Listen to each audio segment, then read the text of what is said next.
Okay, welcome everybody to the Family Learning Series, Making Sense of Remote Learning Platforms for the high school family who is trying to help their students at home. Today, we're going to be looking at Powerschool, Canvas, and Google Classroom with a phenomenal panel of teacher leaders who are here to teach you all of what you need to know in order to support your students at home. Before we meet the expert panel, I want to tell you guys just a couple little housekeeping issues. The first one is this is being recorded, so the link will be made available on the Moore County Schools YouTube channel tomorrow if you'd like to share this out with any of your friends or family members who you think might benefit from learning this information. Additionally, your microphone is turned off, but you can use the Q&A or the chat feature to ask any questions throughout the presentation. At the end of the presentation, we're going to open it up to questions where our expert panel will be able to help you with any areas that you might like additional assistance. So without further ado, I'm really excited to introduce you to this phenomenal expert panel. They are just rock star teachers in Moore County Schools who are truly leading in the area of virtual learning at the high school level. We have Will Allred joining us. He is a digital integration facilitator. He serves multiple different schools, including Pinecrest High School, where he supports teachers and families on the daily with all of their technology concerns. Next, we have Aranza Murillo, and she's a Spanish teacher. She comes to us from Pinecrest High School, where she right now is doing virtual instruction. Aranza has been teaching Spanish for 3 years at Pinecrest and almost 8 years total. Interesting fact about her is she is from Venezuela, and her favorite part of teaching is building meaningful relationships with her students. Next, we have Austin Morris. Austin is a social studies teacher at Pinecrest High School. Right now, he's doing in-person instruction, but he also does remote instruction when his students aren't in the classroom and is phenomenal with helping them in that area. He's been teaching for 8 years, and his favorite part of teaching is making relationships and seeing his young students flourish in whatever area they're passionate about. Last but not least, we have Sue Murden. Sue comes to us also from Pinecrest, where she is an EC teacher. She's been teaching at Pinecrest for 12 years, and she is a lifelong teacher of all different ages. She co-teaches with English teachers and has also taught in a resource room.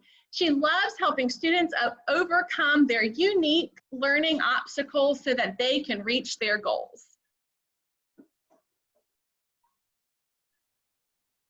From the district level, we have Donna Gebhardt, who's the Director of Curriculum, Heather Stewart, who is our Assistant Director of Curriculum, Steve Johnston, our Assistant Director of Technology, and then myself, I am Mariah Morris, and I am our Innovation and Special Projects Coordinator. And we are happy to support this phenomenal group of teacher leaders. So today, just a quick overview. We're going to be jumping into learning all about Powerschool, Canvas, and Google Classroom.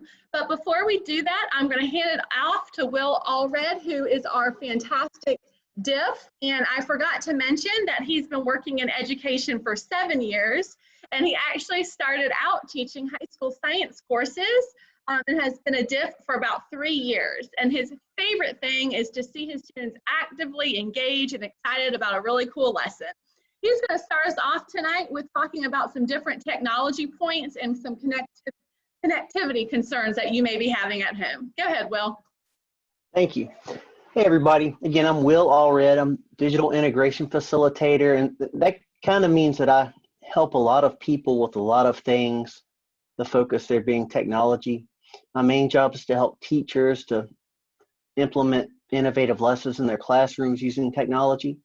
But in this current environment, a huge part of my job is helping both parents, teachers, and students to get by with the day-to-day.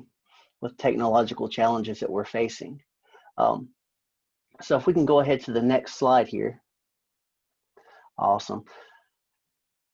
We have taken the time, actually before the school year started, we took a little time and built a website that can answer a lot of the questions that parents and students come to us with. You can see the URL for the website is right there. Just about all of the high school web pages have a link to it somewhere, and we can get you that information later, possibly in the comments for the YouTube video. That website, and again, I highly recommend you take a look at it. It covers just about every help topic that I've come across this year, and we're adding to it as we go. As issues pop up, we'll come up with a tutorial to fix the problem, and we'll add it to that web page. So I just wanted to start out with that. That's a really good, helpful resource. And moving forward, now, another issue that we're encountering, again, in these crazy times, a lot of our students, well, all of our students are expected to complete their work in a timely manner this semester.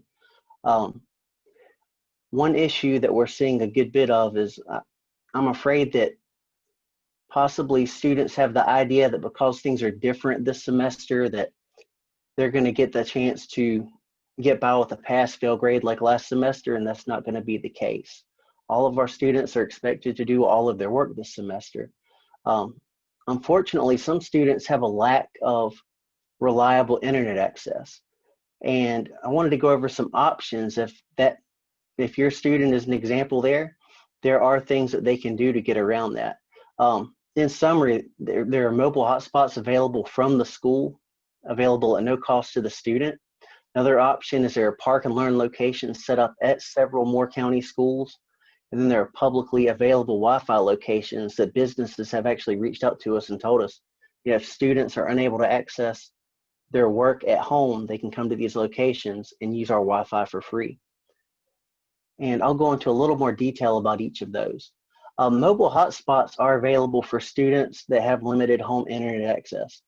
Now, to get one of these hotspots, your student or you will need to go to your school's media center and touch base with the media center staff. They'll have a form that the student can fill out, and as long as a hotspot is available, your student will be able to take one home. Availability is a concern, and that's not just something within Moore County schools, because schools all over the country and all over the world are going to this virtual or hybrid virtual format. Hotspots are getting bought up very quickly. So it's hard to get your hands on a hotspot. We had, at the start of the year, we ran out. We've gotten more since then. I think supplies are kind of dwindling, but we've got another order coming in sometime in the next 2 to 3 weeks. The hotspots, just to clarify what those are, it looks a lot like a cell phone. Some of them look like a cell phone. Some of them will look just like a little kind of a black box, but they utilize cellular service. So they'll take cell phone service, and they are signed up for that. That's all ready to go when you get it. They will convert that to internet that you can use at home. So they've got a Wi-Fi hotspot that they put out.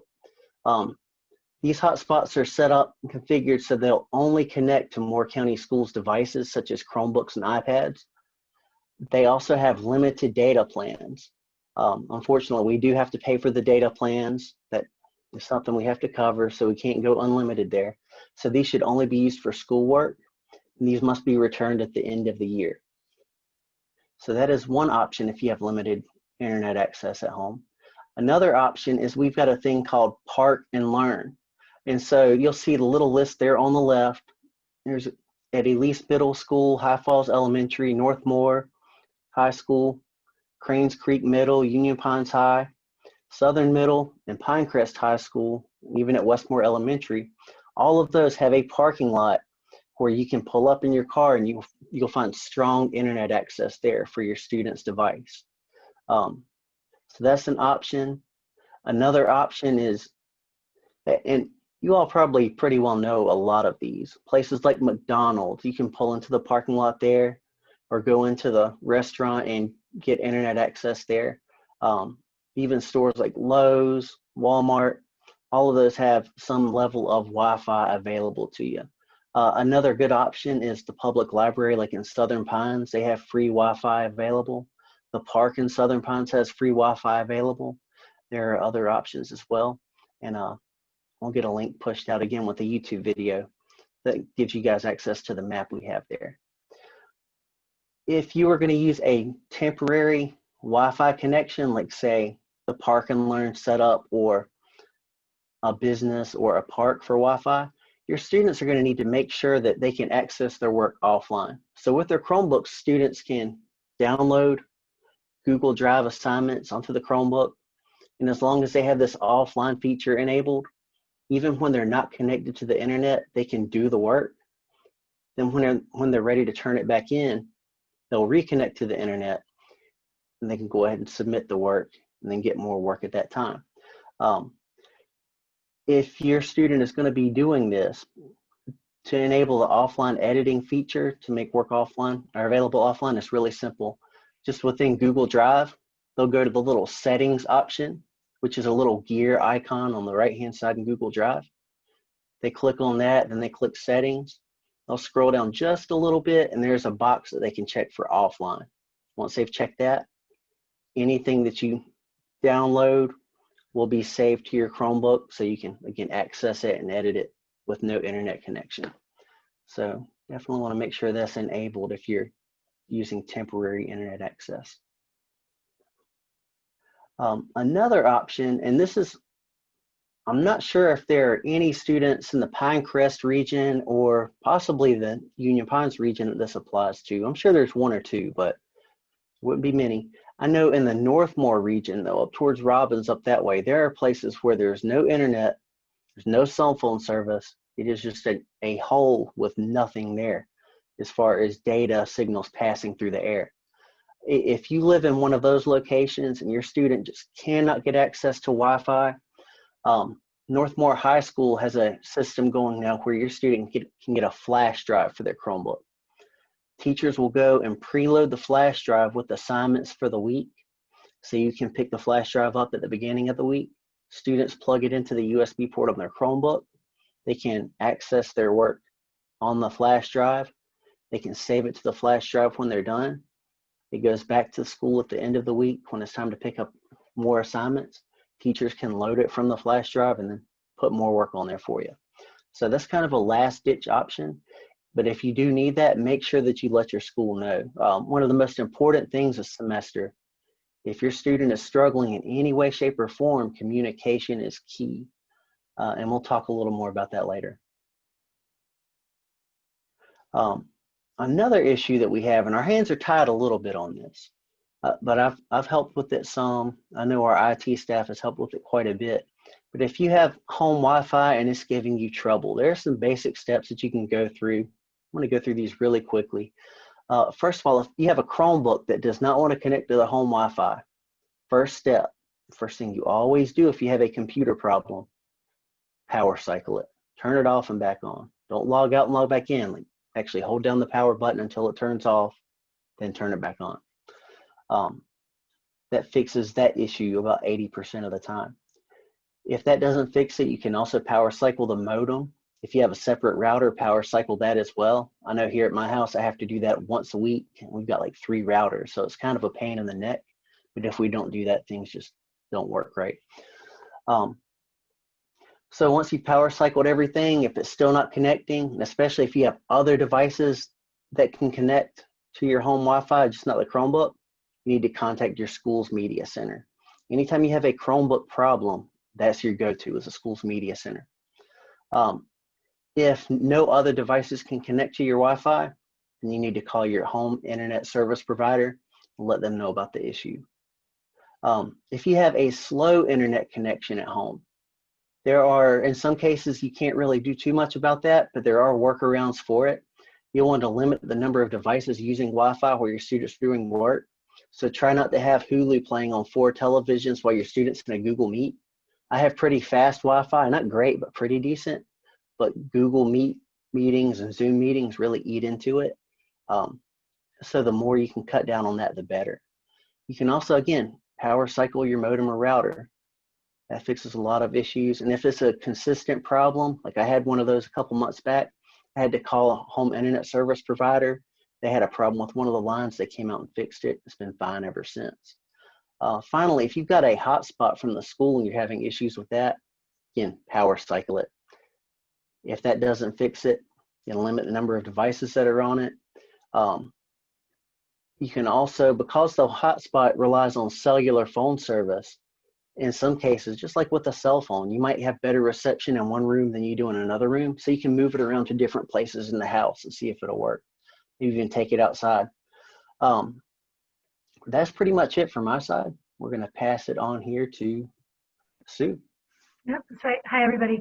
I'm Sue Murden, and I am a teacher at Pinecrest, but I'm also a parent of a junior at Pinecrest.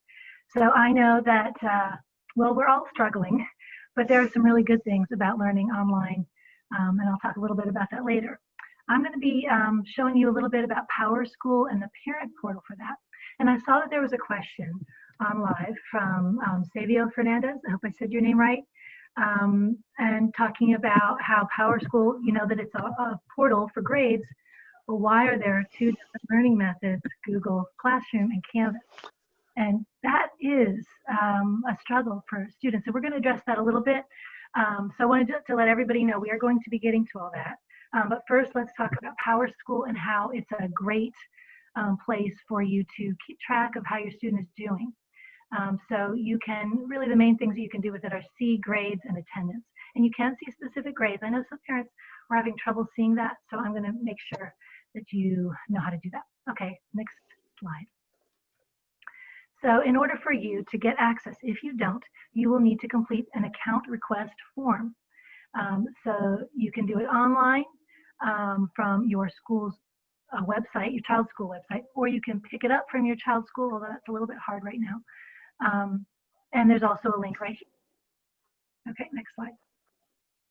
Many of you probably already have access to Powerschool, but if you don't, you really need to get access to it. If you had access before and you're struggling with your access now, maybe you lost it or you don't remember your password or there's something wrong with that access, you should contact your data manager at your school and they'll help you through that process.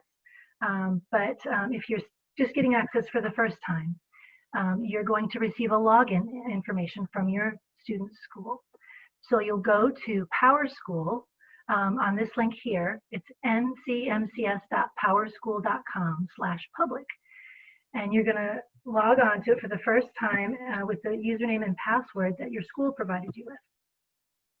Next slide. And then you'll be prompted to change your password on the first login. And there will be rules for that, so you want to make sure that your password matches those rules and you keep track of what that password is. Okay, so once you've logged on, here comes the good stuff. You will see your students' information.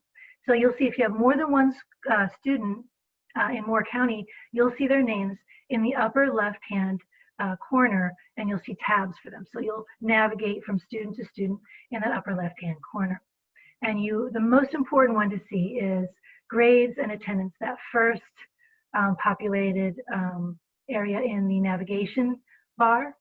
And that's where you're going to see their grades, their overall grades for really the semester. And you'll sometimes, I think you always see their teachers. If you see their teachers for the second semester, I think they try to limit that. But if you do, you'll look for semester 1 teachers, and it'll be listed by period. Okay, so you can also use the Powerschool Mobile App, which I haven't not done yet. I need to do this. This is really handy though. I've seen a lot of parents are really happy with this. You'll just download it from the iTunes App Store or Google Play Store, and then you'll use the login that you have for the school and the district code, which is CFLD. That's the important thing to know. Okay, so this is where this is a screen that shows what you will see as a parent if you have never seen this before. You'll see all the classes listed, and then you'll see grades by quarter, okay? So we'll say Q1, Q2, and I think overall, that's not really how it looks here. And then you'll see absences on the far right, and if there's any tardies, you'll see those as well. So you can keep track of your students' absences. And we are taking attendance during this blended learning time and virtual learning time.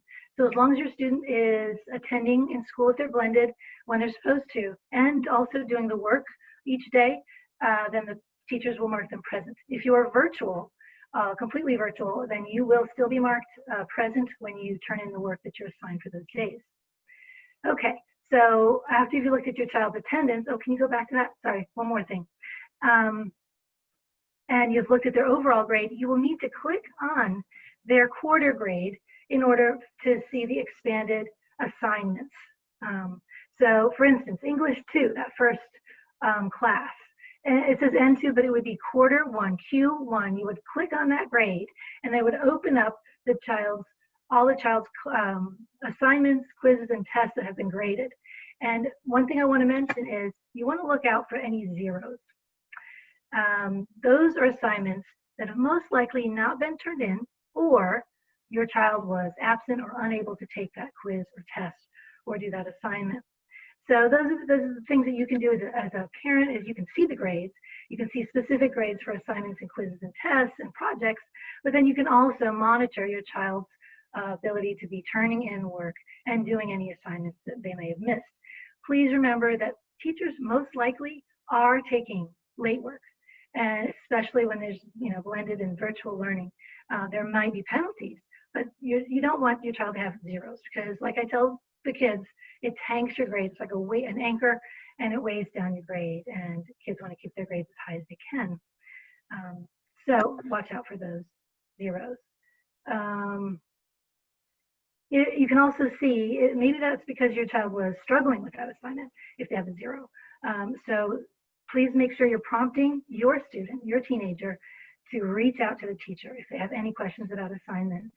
I like to think that this is, we're helping them get ready for life after high school and be a little bit more independent when they're in high school. So encourage your child to reach out through an email, or if they're in person, to ask the teacher directly. And we'll talk a little bit about email etiquette a little bit later. If you have any questions about Powerschool and how parents access it, or what they see, or how to see things, please ask me at the end of the session. Okay, next slide. I'm going to pass it on.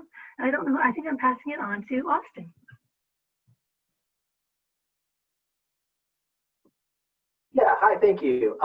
My name is Austin Morris. I am a social studies teacher at Pinecrest High School, and I use Canvas. I have used Canvas for the past 3 years. I really like Canvas. It is one of 2 learning systems that you might get to use if you're keeping track of your child's classes. The other one, of course, is Google Classroom, and right now it's a teacher choice to either use Canvas or Google Classroom. So we're going to talk a little bit about both systems that you might see. I do want to say, kind of at the beginning here, I really appreciate, like Ms. Murden said, I'm also a parent, and I appreciate that this is a really challenging time for everyone. And we as teachers understand that we are asking really more of our students, and we're asking different things of our students and parents and families and extended families than we ever have before. And as a teacher, and I think I speak for most teachers in Moore County, we want to do all we can to help, and we are so grateful for the help and the support that you give to your student. And we want to be a team with you. We want to work together to make their educational experience the very best it can be. So I'll talk a little bit about how I use Canvas in my class, but I also want to invite Ms. Maria to participate in this part as well. And I will allow her to introduce herself for a moment here, because I know that she uses Canvas in her classes as well. Yes, thank you. Hi, everyone. I'm Ms. Murillo. I'm the Spanish teacher at Pinecrest. Right now, I'm teaching Spanish 2. I use Canvas as well. I used to use Google Classroom, so it is very common for other teachers to do. Right now, I'm only using Canvas. I really like it as well. It's very organized. And we're both going to talk about our experience with Canvas, since every teacher does things differently. So the way that maybe your son or daughter's math teacher works Canvas is not the same as their history teacher, for example. So we're going to see like 2 sides of 2 different classes in this section for Canvas. That's right. And I will say as well, I appreciate that, Ms. Maria, thank you. I will connect this to what Ms. Murden talked about just previous to this, the PowerSchool. PowerSchool is our online grade book all teachers in Moore County schools use Powerschool. And as a parent, that is your go-to to get the final word on exactly what their grade and attendance status is Powerschool. So in my class, we use Canvas to assign work, to give instructions, to complete assignments. So, you know, my class, like a lot of classes, the learning happens on Canvas, but then the grades go in Powerschool. And when you log into Powerschool, that is a really valuable tool as a parent, because what you are seeing is my online gradebook. Back when I first started teaching about 15 years ago, we were still doing some paper and pencil grading, and the students would only know their grade every few weeks when we sent home a piece of paper as a progress report. And technology has advanced now well beyond that to where you can see my grade book. It is like an open book.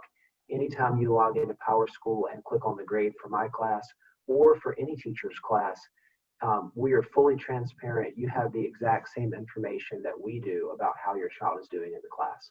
And that's a lot of power, you know, in your hands as a parent, that you can log in and see if grades have been entered, or, you know, if students have been marked absent or tardy.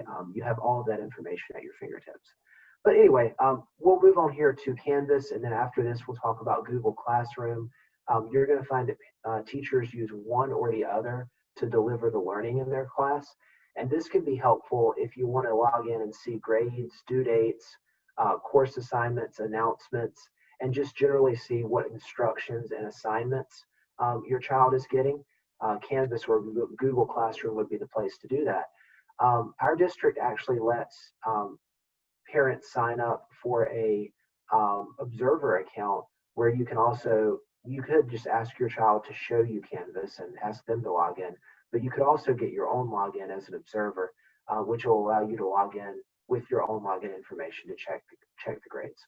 So we'll go ahead and move on. This next PowerPoint talks a little bit about what observers can and can't do in Canvas, and I'll give you just a moment to take a look at this information. But generally, you know, you're not going to be able to do the assignments yourself as a parent observer, but you will be able to see exactly what instructions and resources your child's being exposed to, and, you know, kind of what they're being asked to do by their teacher and what the teacher has provided. Ms. Maria, do you want to add anything else here? No, just read over the do's and don'ts, or the can's and cannots of Canvas. It is very useful for you as a parent to have access to it so that you can help out your son or your daughter if they need to, but you will not be able to do the same things as they can as students.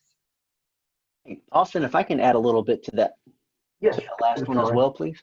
Mhm. So that Canvas Parent Observer Portal is incredibly powerful. You can even, if a teacher marks feedback on your student's work in Canvas, you can go in as a parent and see that as soon as the teacher marks it. So again, speaking of technology and advances we've made since I was in high school, it's incredible that you can have access to that in real time. And really all you have to do is what this slide is showing, is sign up for an account. All you need to do that is your student to log in on their Chromebook and get a code for you. And then you hop in and follow the directions here, and I'll let the Canvas team take over on that. Sure. All right, Ms. Maria, do you want to talk a little bit about navigating Canvas? Sure. I think this is your class, and it is very, very simple. It's much simpler than you might think when you get into Canvas. It is very important to know how your teacher has set up Canvas. It's not just going in and doing the same as your other classes. You need to know where your teacher uploads the videos or the lessons or the material that you're gonna need to do your assignments. So if you want to say how your Canvas is set up, Austin? Sure. And this is where you'll probably see a difference between myself and Ms. Maria, because I teach all in-person classes this semester, which means that we work remotely 3 days a week. So there is still a big remote learning component, but we meet in person 2 days a week for each student. Ms. Maria also uses Canvas and is also teaching at Pinecrest, but she's teaching all virtual classes this semester. That means her students are learning remotely 5 days a week. So it's probably more likely that her students would be doing the same thing. I don't know, do you have a lesson Monday, Tuesday, Wednesday, Thursday, Friday? Yes, well, I use something a little bit different, and it's then on the other slide. I Okay. have my, yep. Well, yeah, I'll just talk about mine. And you would want to check with the individual teachers, but we have our green group Monday and Tuesday. That for my class, they do their remote learning then, and then they do the they do the in-person learning then, and then they do the 3 remote learning days, Wednesday, Thursday, Friday. And then we just flip-flop that for the group that comes in, the gold group that attends Thursday and Friday. And then we post the lessons. Once you click on modules for my class, you'll access the information. And this might be a little bit different from teacher to teacher, and you'll see some differences here. But generally, this is the look that you'll see in Canvas when you observe your child's classes. Would you like me to talk about this one as well? Okay, I'll just briefly say these are 2 different types of assignments that I use that most teachers use on Canvas. One is a quiz that you see on the left, an example of a quiz, and students are asked to answer a certain number of questions and then submit the quiz. The one on the right is an assignment. In this case, it's kind of just a journal writing assignment, but it could also be a file upload or any type of digital upload. And for these, there'll be a submit assignment button if it's an assignment in the upper right-hand corner where the student will click that. They'll come down here and upload the file in a screen like the one you see at the bottom of the screen here, or possibly access their Google Drive, and then they'll click submit to submit the assignment. So most things they're going to be graded are either going to be quiz or assignment format. Okay, so this is how my Canvas is set up, and the way that I have all my classes, and this includes videos of me teaching the lessons, assignments, discussions, announcements, they're all under modules. So on the homepage of Canvas, you can see everything organized under modules, and they're all in units. Most of them are written in Spanish and then in English, and they know in which unit are they supposed to be on. The way that this is set up, my students know it from the first day of school, where I guide them through the online tools that we were going to use, and I told them that every day they must go to the module of the unit that we're on and just see the assignments for the day. There is one thing that they can do, and this is an example of my module and the assignments and the activities of that unit. And if you have, or if your son on Canvas has assignments that have this little symbol right here, that means that the assignment is overdue. So the due date has passed and they hadn't turned it in. So that is one way. I'm going to explain another way in the next slide, but that is one way that they can see if they missed the opportunity to turn in an assignment. And again, this is on the list of assignments that in my case are under modules. Your student needs to know how each one of their teachers work. The next slide.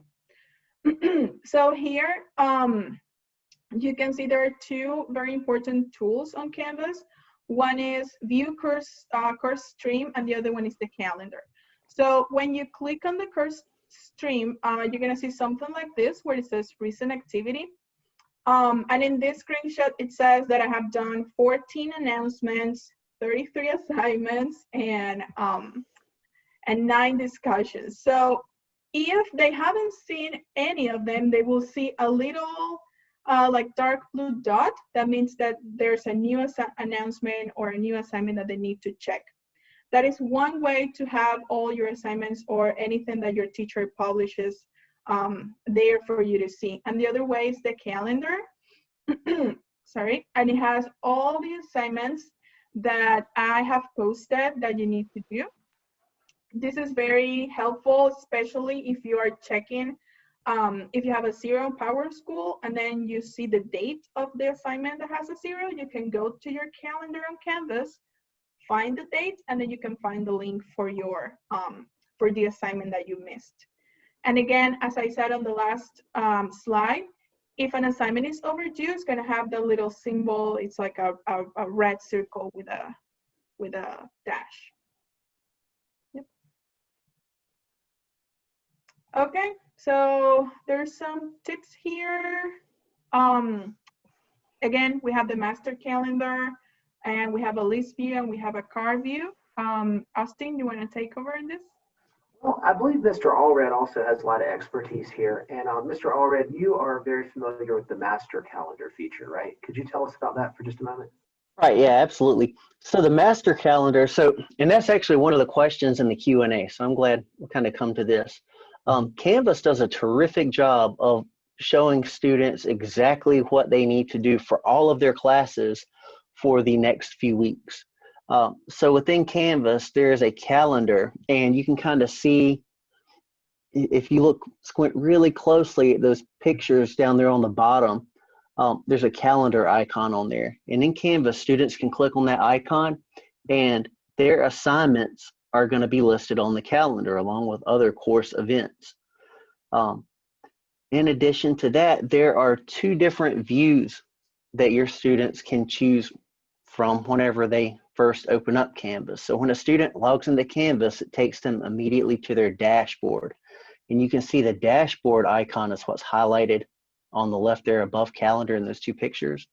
I'm actually going to start with the card view because that's the default view. You can see on the card view in the middle there, it's got a panel, a little tile for each class of students enrolled in currently.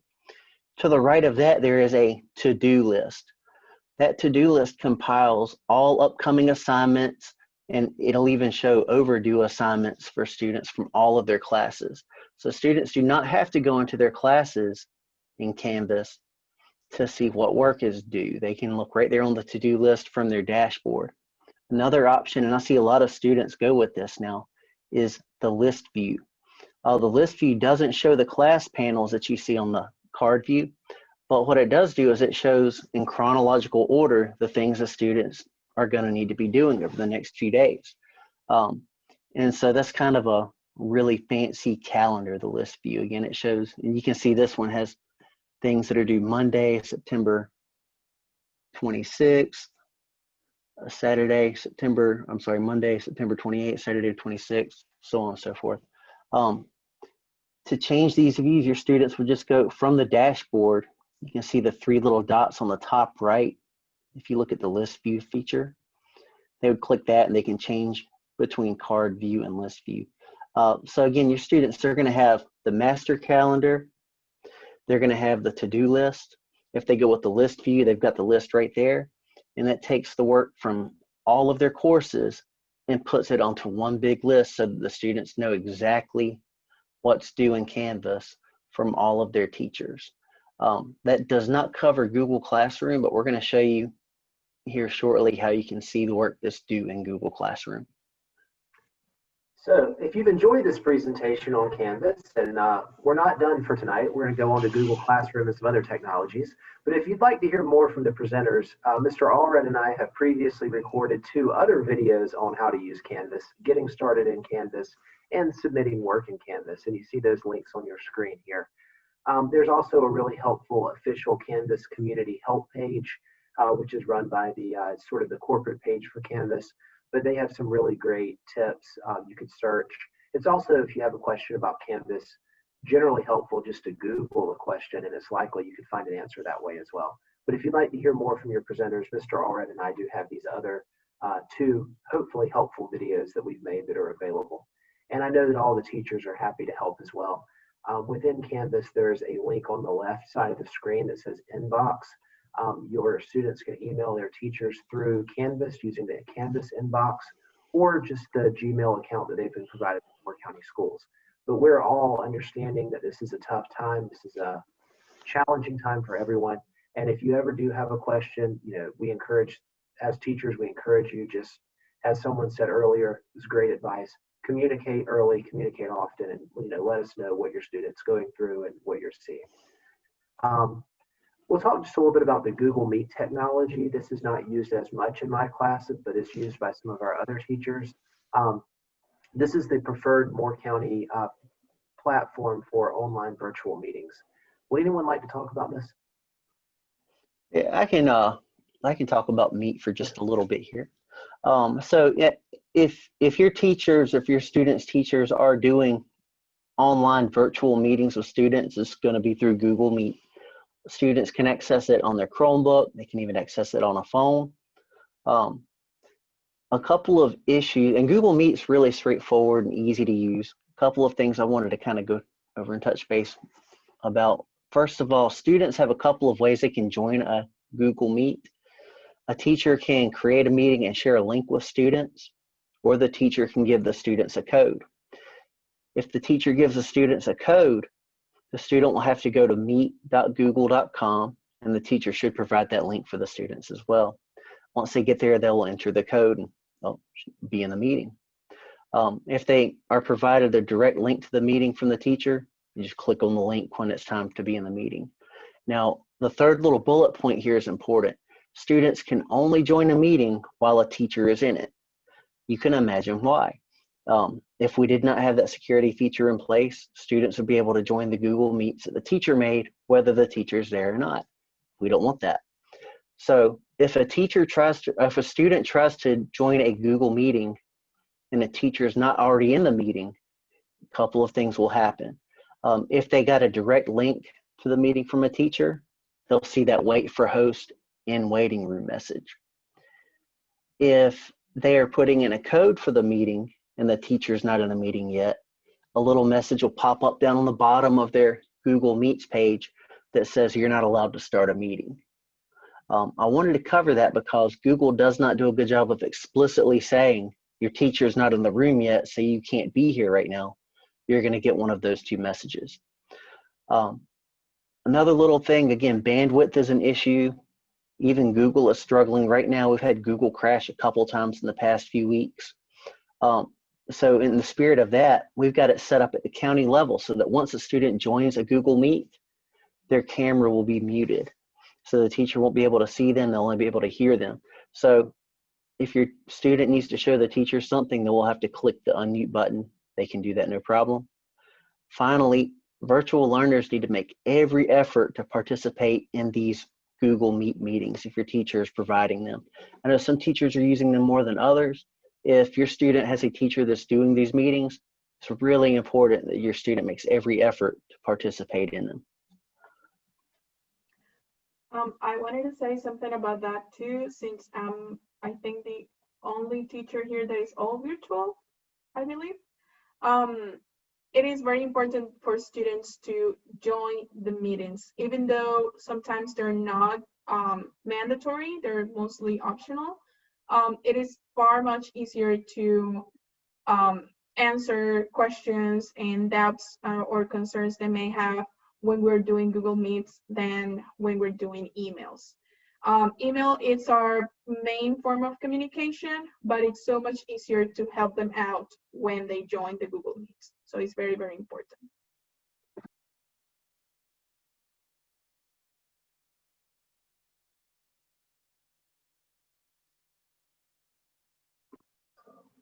Everyone has used Google Classroom. I'm a Canvas teacher. I can help out a little bit. Okay. So I know what the parents are thinking, because I'm one too. All these different platforms, Google Classroom and Canvas, why didn't we just pick one? And so I think we're all moving away from Google Classroom, but there are still some teachers who are using it, and that's okay. And it is difficult for students when they have to try to use these different platforms, especially when they're virtual days, or if they're all virtual, because they've got to figure it out and navigate it. But really, when you think about it, it's the same when they're in school. All teachers teach differently, and unfortunately, then their organization is different and everything like that. It's going to give them good skills when they get out of high school. They're going to be ready for college and career. But so Google Classroom is another platform that some teachers use. Like I said, it's waning out. But this is similar to Canvas in that there's assignments there. Students can turn in assignments. Teachers can link instruction in this as well. And you can join Google Meets from this as well. Okay, if you want to be an observer in a Google Classroom, you just need to email the teacher and ask to be added, and they will add you as an observer. You won't be able to submit assignments, but you should be able to see all the assignments and due dates and any instruction that's linked there. Will, is there anything else that they need to do to be added as an observer? No, to be added as an observer, they pretty much just ask. The teacher can add them in there, and that is it. Okay, easy process. Okay, next slide. So this looks similar to the Canvas main page, where if you just Google Classroom, it'll come up. And students have an icon for Google Classroom on their Google page. And it will show all the classes that they have in Google Classroom. So I have several, and this is actually my view. So a student will just click on it and open up their classroom. You can go on to the next slide. Okay, so this one I did not create it. Miss Mario, did you create this one? You want to talk about this one? I did not create this one, but it's Maybe it was Mr. Allred. it's very simple. You can find all the assignments that the student has to turn in on their classwork. Okay. If they have to turn it in and they haven't yet, I'm pretty sure that the little icon here will be like in a light color, and then when they are turned in, it will be in a darker color. It's very simple. It's also very similar to Canvas, where you just have to turn in your work. If it's in a Google Doc, if it's in a Google Slides, the instructions will be there, and then make sure you click turn in. I used Google Classroom last year, and a lot of my students said, but I turned it in, because they uploaded the file, but they didn't click turn in. So us, with the teachers, we don't receive notifications unless they actually click turn in. Okay, thank you. And then another good feature about Google Classroom is if you're on the main page of Google Classroom, on the upper left-hand corner, you'll see to do. And if you click on that, it will open up this page. This is fantastic. You'll see assigned, missing, and done. This is for any Google Classrooms that your student has. Click on assigned, you'll see anything that's going to be due. Click on missing, anything that's past due, and click on done, any of the assignments that your child has turned in. So that's a really nice feature of Google Classroom that I like, because I have a middle schooler and they all use Google Classroom. Okay, remote learning. This is me. Will, did you have anything else you wanted to add about Google Classroom? Sure thing. Yeah. So for Google Classroom, one thing that I want to make sure is clear to everybody, Google Classroom, to see everything that we were seeing just now, you would have to go in with your student's account to kind of look around and see all of those features. If you sign up as a parent observer for Google Classroom, you get an email notification for assignments, but to go in and see those views and see all of the work that's due and click around in there, you would have to go into your student's account, which that is pretty straightforward. Get their Chromebook and have them hop on there for just a second. You get a pretty good feel for what's going on in there. But that was it for me. Okay, thank you. All right, so tips for remote learning. As you might have heard in the introduction, I am an EC teacher. That means I work with students who have disabilities. I work with students in the regular education. So these are students who have ADHD, autism, learning disabilities, whatever disability they might have in the regular ed. So I know the kids are struggling with this. I know my own children are struggling with this. So we have to look at, the teachers are all trying to organize things in a very routine kind of way. So hopefully your students are catching on to the routines, what kind of assignment is due when, how do they get credited for attendance by doing a certain assignment. If they're struggling at all, they need to reach out to the teacher. Every teacher that your child has wants you to be successful, I promise you. And the teacher does not know your child is struggling, except for by knowing it grades, unless they ask, unless they ask questions about assignments. I don't know how to turn this in. I don't know where to find this. I don't understand your routines. I don't understand your organization of your online platform. Whatever the question is, whether it's broad, general, or very specific about an assignment. So we want to encourage our students to become independent learners. This is what's great about this time in our lives, where they're going to be preparing for college and career in a way like no other. It's a critical component of a student's educational journey to learn how to be better organized, how to complete tasks independently. Of course, we're going to help them. So I want you to all know we're all here to support your child. So some of these tips that I have are very general. You should know them. You know, they're self-explanatory. However, I know that while my children are struggling, I have to think about, okay, what is going on here? What can I do? What can I control? So here's some things that you can do. Definitely create a study space with your student if you haven't already. And that place should be free of distractions. You know, not the place where the TV is or the game console or the phone. You know, we should really try to encourage our student learners to have an independent study space where they can work. If you're really struggling with that, or if your child just isn't getting into that good habit, or there's just too many distractions, you could consider having them go to one of those park and learn places, or the local library. Sandhills Community College offers free internet, and it's a bigger library. So we just have to be careful. There's probably some restrictions how many people can be in a place. So if you're going to Southern Pines Library or Sandhills, call ahead and see if they have space for you, student. Okay, next one is commit to a schedule. Teenagers like to sleep in, and when they're given the opportunity, they will sleep in, right? If you have a child like that, really work with them to get a schedule and commit to it.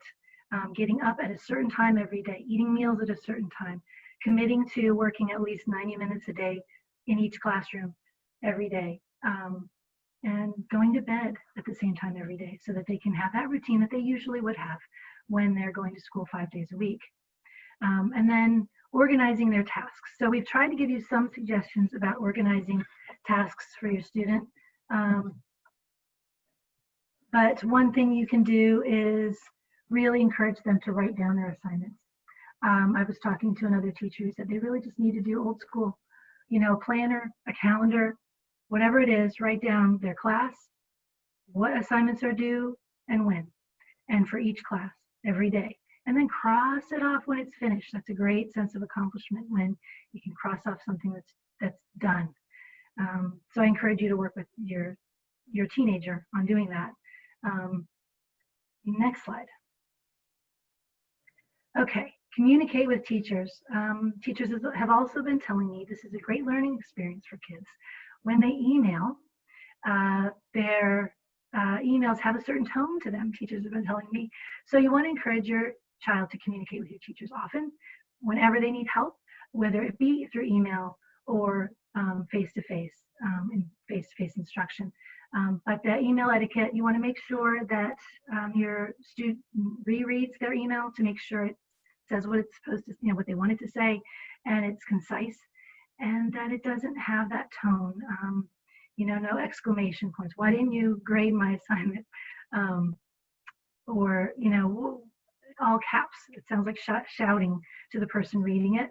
So you just want to encourage your child to be respectful and clear in their email to their teachers.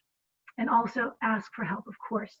They want to ask for help in Google Meets, if they have those kinds of things with their teachers, face-to-face or email, okay? And the other two things I have, set a regular sleep schedule. I know you got to work with your teen on this. I know I have to do mine, but it sounds self-explanatory, but make sure that they're sleeping at least 8 hours. And then take care of themselves, encourage them to celebrate successes. If they did all their work for the week or the day, celebrate it. If they get a good grade on a test or a project, celebrate it. These are really hard times for kids. They're not able to, you know, get together like they used to. There's a lot of mental health stress on students like never before. So they really need to take care of themselves, eat healthy food, get the right amount of sleep, maybe take up something like meditation or yoga. Definitely get outside, exercise, take digital breaks. Those are my suggestions. Tips for remote learning, I think, is this Ms. Maria? Yes, I have this one. So for the sake of organization, and I loved all the tips that Ms. Mergen just said, I have a little tip, and it's for arranging all the bookmarks and organizing the bookmarks. So maybe For each class, the student may have different links that they bookmark, and you can organize them into folders. So all you need to do is just do right click over here where all your bookmarks are, and just click on add folder. When you do that, you can name your folder whatever you want. See how I have one that says Spanish class. This one will say important bookmarks. You can write math class, whatever you want, and then click save. And all you're gonna do is all the bookmarks that you have saved, you just drag them into the folder that you want them to be in. I have found this very, very helpful because I have tons of bookmarks, and then all I need to do is just click on the folder and then just open all of them whenever I need them instead of going each one by one. So I found this very helpful in my classes. Okay, so if you're a struggling reader, if you have a struggling reader at home, or if they have an IEP that says they get read aloud, you can add read aloud Chrome extension. It is something that your student can add. There is a link here for installing and using read aloud for Chrome. We think we're going to be sending this out, so you'll be able to have that link, and you're welcome to use it for your student. If you're struggling with to manage Google Drive, your child has all the assignments in Google Drive with no organization, that can be really messy. You can create folders in Google Drive for each class. You can even color code it, and you can make sure to place the documents that are the assignments in the correct folder. And I put a link here for if you need help with managing a Google Drive. There's a blogger who had really good suggestions, so I put it in there. And Ms. Murillo, you want to tell about this last one? Yes, so it's another small tip here. I'm always, when I'm closing some tabs that I don't use, I sometimes just close one that I do really need to use, and I freak out. But you do not have to freak out. All you need to do is just press Control-Shift and then the letter T, and then it will just reopen. Again, I found this, it's like small tips, but that can be very useful sometimes.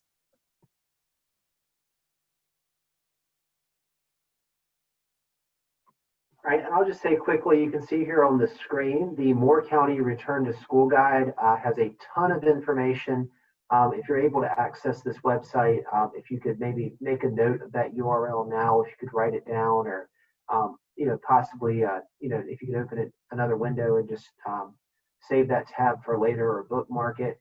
This is a great resource because it contains a lot of the information we've gone over tonight, as well as a whole lot more.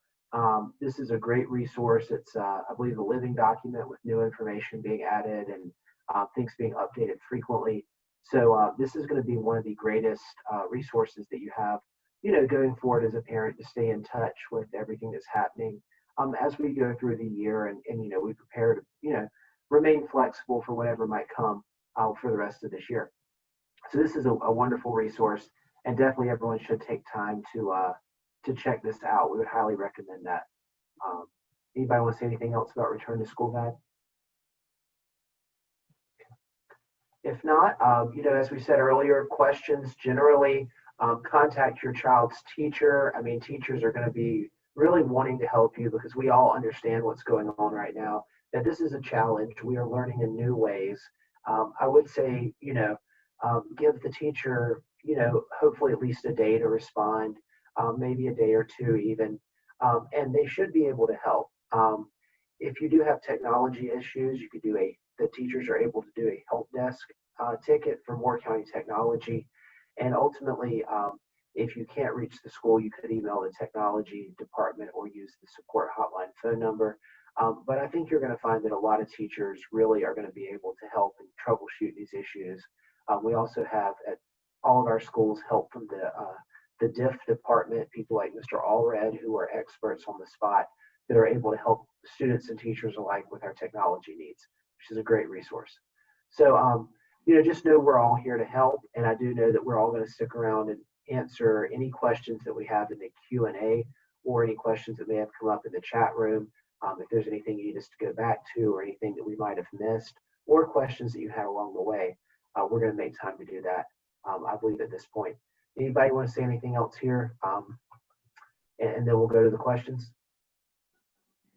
Yeah, I just want to thank this amazing expert panel. I think that all the parents on this webinar can probably agree with me and say that we've all learned something, and that you all have had wonderful comments and things to share. So Austin, if you want to, the panel.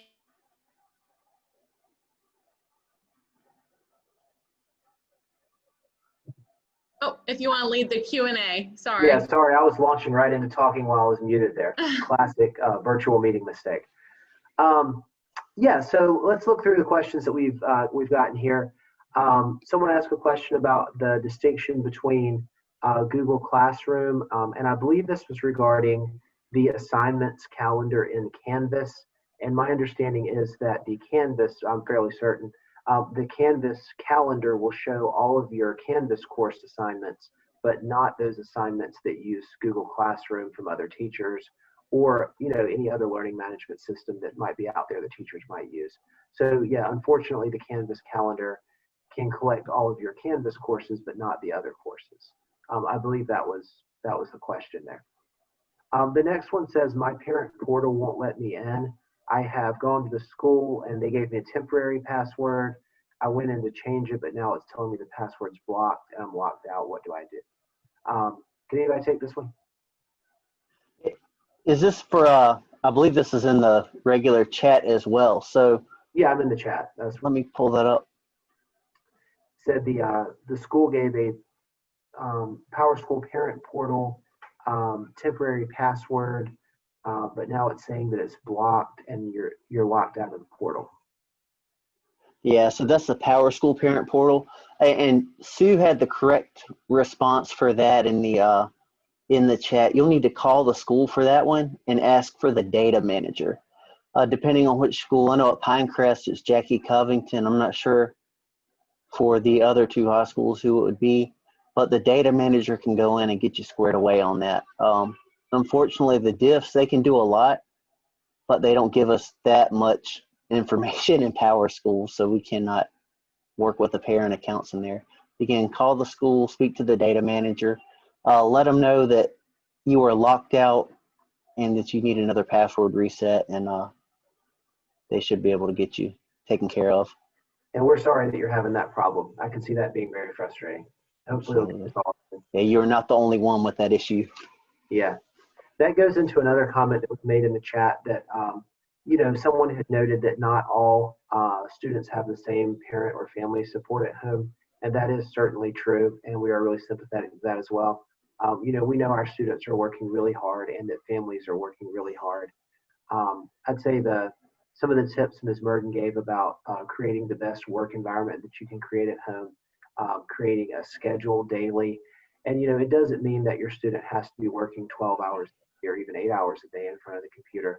It's a great idea to let them get some breaks, some exercise breaks, and figure out what is going to be a manageable amount of time that they can spend on each class without getting maxed out or overwhelmed. And, they'll always be the next day as well. Any other suggestions? And the suggestion there that was made in the chat was that we needed to keep things as simple and as standardized and consistent as we can. And I definitely agree with that completely as a teacher, as well as, a parent myself. I've definitely seen that those are best practices for us for sure.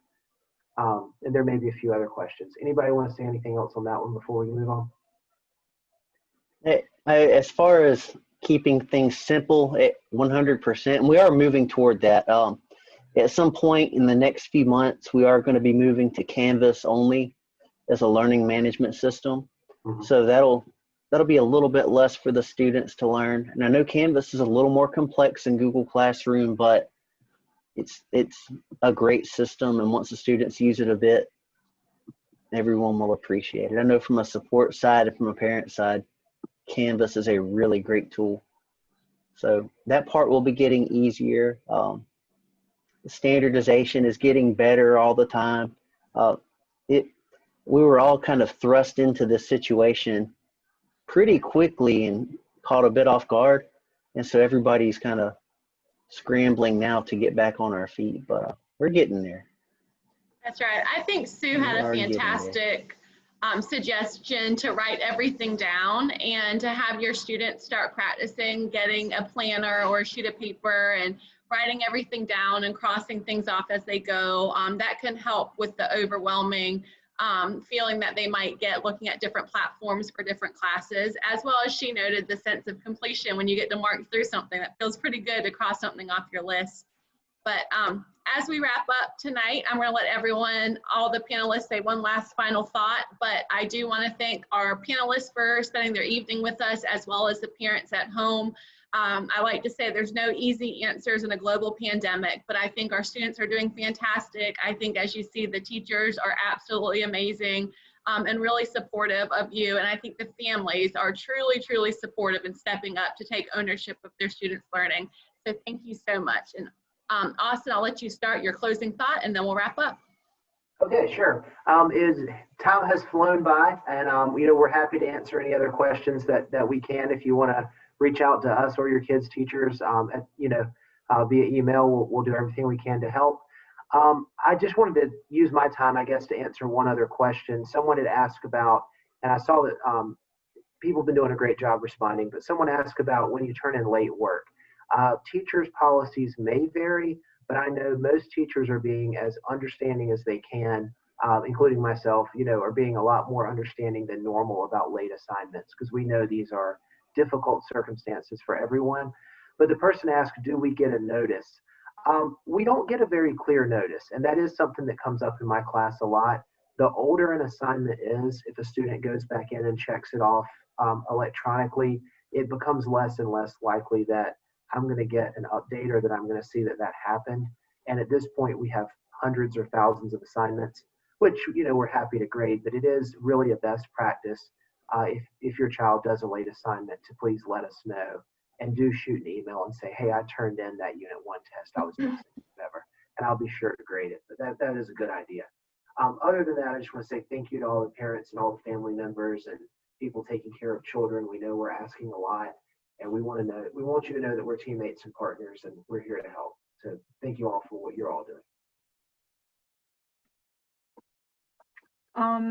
Okay, well, I guess I'll go next. I think that my final thought on all of this and all this experience with technology and distance learning is that communication is so important. I think we maybe have left communication like into being not as important when we're in the class, because we give out instructions and we explain everything to the students, and it's so easy to see if they understand or not. But when we're doing virtual learning, and I'm talking about all virtual, it's difficult to know if the student is struggling or not, if they're understanding or not. So communication is very important, that the student knows that they can talk to us and that they can communicate with us, as well as the parents, that the parents can also communicate with the teacher if they need to know anything about their students. Communication is super important. I'll go next. Okay, I have two more tips. If your student is, hopefully not, but if your student is unmotivated, really struggling to do the work, try short-term and long-term goals. Figure out what they want to do after high school. What do they want to do? And if they can see a connection that, just pass this class, good grade, then they can move on to the things that they really want to do after high school. So identify goals. That might help motivation. Another thing, if a student gets overwhelmed with past due assignments, my suggestion is continue to just do the work that is due, right, first, and then work with the teacher on what are the big things that they should get caught up on after they continue being current, So you want to do the work that's due now and then work on the stuff that's past due as the teacher says what's important. Those are my two thoughts, and I want to thank everybody for joining. If you're here, you care about your kid, and we all care about your child too. So Austin said it very well. We're all a team, and we want to help your child be successful. Well, I think that is a great point to end on. Has everyone gotten to do their final thought? We've touched on everybody, right? Well, that was a great one to end on. And thank you all to everyone. Thank you all for being here tonight. And, you know, if we or any of the other teachers can ever help, please do feel free. We're here and we want to help. And I'm impressed personally with everything the students and their families are doing to really step up at this difficult time and know that we're here and we're working with you. All right, All thank right, you, really everyone. Have a great night. Thank you. Reach out to your teachers if you have any questions. We appreciate you joining us. Bye.